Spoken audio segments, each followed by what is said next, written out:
Imagine seeing a one-word domain like this refund.org with an estimated value of $11,000 is only attracting bids around 4,800. Whereas, now this is where it gets way more interesting. Look at this domain name, commission.org. This domain name had the same estimated value of $11,000, yet this ended up selling for $36,000. Same extension, similar appraisal, but the end results were different. So what really happened? Or there is something much bigger to it that determines the real market value of such domain names. So in this video, I'm going to talk about this. So one of the biggest mistakes a lot of domain investors make, and I get this messages on my DMs, whether it be on my Instagram or YouTube, everywhere, that my domain names are estimated so much and why am I not getting any offers. One of the biggest mistakes that the domain investors are making is that they trust the estimated value. So it's not what it is. An appraisal is simply based on an algorithm. An appraisal is simply an algorithm system. The market decides the real value of a domain name. Now, I've already given you countless examples of scrapyards, different cars, but this is going to be something different.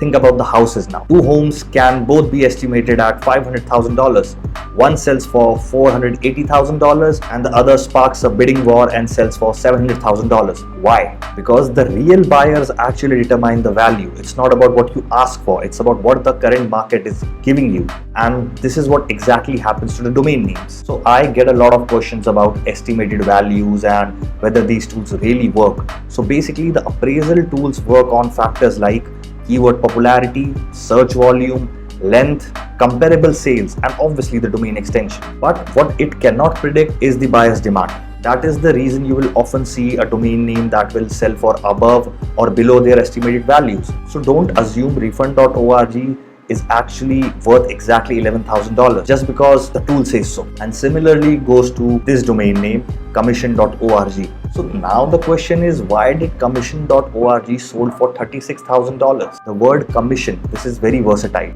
It can be used in countless industries.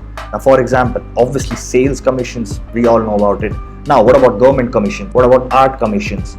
It can be so many. Think about real estate commissions. There are countless examples. That is why this name is so versatile. And this keyword is used globally. So many of these organizations are standard bodies or even public interest organizations, making the .org extension over here feels more of a natural fit. So this particular potential actually increases the buyer's pool, and that usually means higher prices. Now, why this domain name, refund.org, is different? So first of all, this sounds amazing. Like, who doesn't want a refund, right? We all look for refunds wherever we can. The thing is, the buyer pool is very smaller as compared to that. In this possible scenario, I would say consumer right organizations, tax refund assistant groups, maybe financial education, non-profits, charity refunds, there can be so many things with this as well. So what I'm trying to tell you over here is, most of the companies that would use the keyword refund will be commercial businesses. So commercial businesses will not go for a .org domain extension. They will prefer a .com, a .co and other that are more versatile in that segment. So the .org over here that we're talking gives me an impression of something like public service, educational resources, non-profit assistance kind of a thing. But that is still valuable, but the number will obviously be smaller. So who should actually buy a .org? Okay, so a company that represents a cause, a community, an organization, a movement, educational things is also going to work out there.